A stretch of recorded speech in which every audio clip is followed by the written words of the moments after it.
Well, hello, friends. Mark Holmes here, and as always, thank you guys for watching, commenting, subscribing, and being part of the Joe Boo Sports Report. Without you guys, this literally, and I mean literally, does not work. So here we are. It's Saturday evening. I hope you guys are having a great weekend. Um, some news on the Cowboys because this isn't a typical week. Today is like Thursday for the Cowboys. They're really getting back for their heavy practice of the week. And some news on the Cowboys. Aldon Smith is listed as questionable, but he was a full participant in practice. Anthony Brown is getting in a little bit of work, and he may be returned. But Donovan Wilson did not practice again today, and we may be without him going against the Baltimore Ravens in a game that's going to be interesting, to say the least. An interesting thing, the NFL has said, we've had 18 or 19 cases of positive tests with the Baltimore Ravens. And the NFL said that there were four different strands of COVID from the facilities.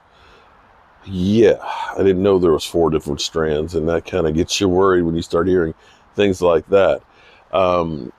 And we'll find out, they think, as soon as tomorrow would be the soonest that Lamar Jackson could be reinstated. If he is not, right now, they've got one quarterback on the roster. So you look at this from the standpoint of, the Cowboys and Washington and the Eagles. I mean, everybody's got a rough road to hoe. The Eagles have Green Bay. The Giants have Seattle, and Washington has Pittsburgh. And we, of course, have Baltimore.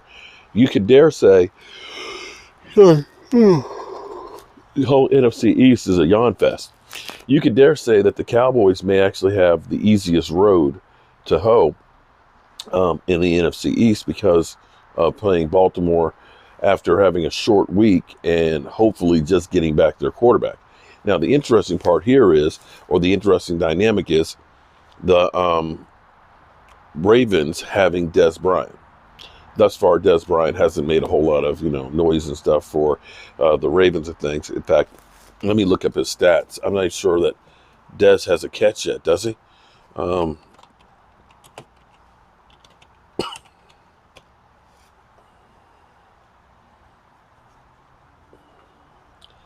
Sorry, I should have looked this up beforehand.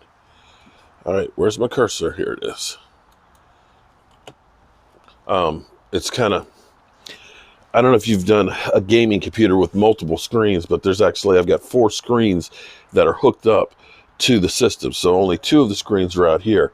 I don't have the other ones on, but sometimes when you move the cursor from one screen to the other, you're actually having to go past the other ones, and it gets to be a little crazy. So for this year, Dez has 4 catches for 28 yards. Not a whole lot because, well, let's face it, he's only played in 2 games. But of course, this game will be added incentive, and I guarantee that the Ravens will use him a lot because, it's some extra motivation. And anywhere you can get an edge will be a place that you want to exploit. Now, Dez basically has said that, what happened in Dallas and him being released by them is water over the bridge. It's he's moved on. He's in a good place now and doesn't hold any ill will.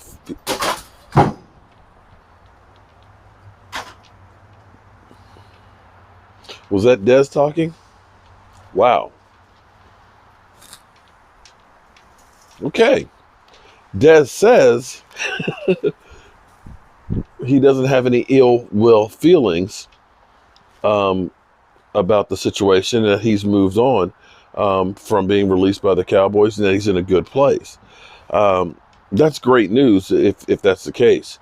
And in reality, I know a lot of people keep saying, oh, we should have brought Dez back, and Dez can be a red zone threat and things like that.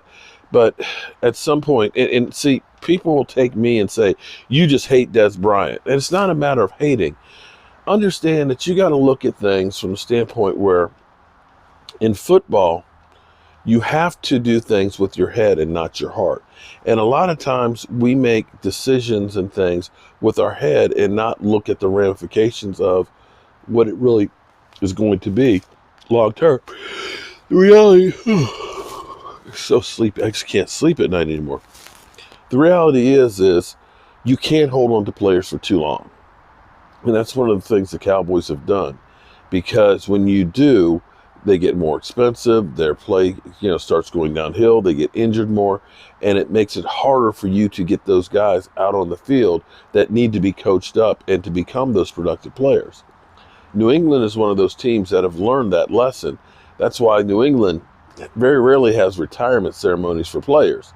They understand that, you know what, this player is good right now, and I can get something for him by letting him go besides a big price tag.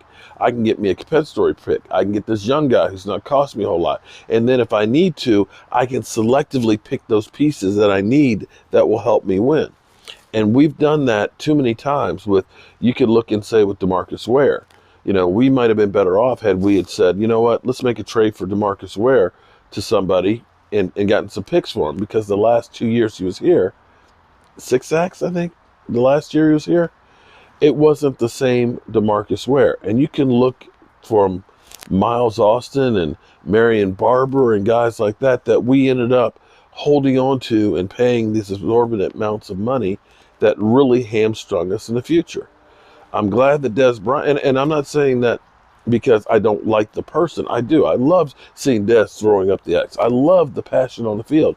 But the reality was, sometimes guys that you love can end up hurting the team. In the end, that's all it's supposed to be about, is that star on the helmet. And sometimes you have to make hard decisions that are with your head and not your heart. I'm happy that Dez Bryant got on with Baltimore. I wish he had signed 3 years ago and made that $21 million, because that's a big chunk of change. I'd be saying, Dez, can I hold a little bit there, buddy?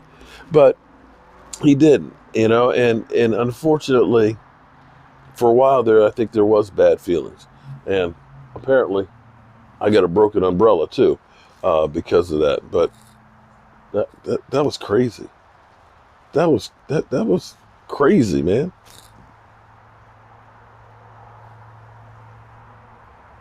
I don't listen. You see any? This literally. There's no wind out here now. It was just like, as soon as I said that, the wind blew through, knocked that over. Huh.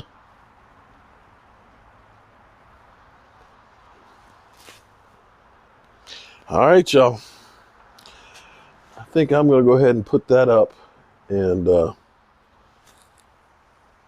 going to watch my back from here on out. Hope you guys are having a great Saturday. I'll see you soon.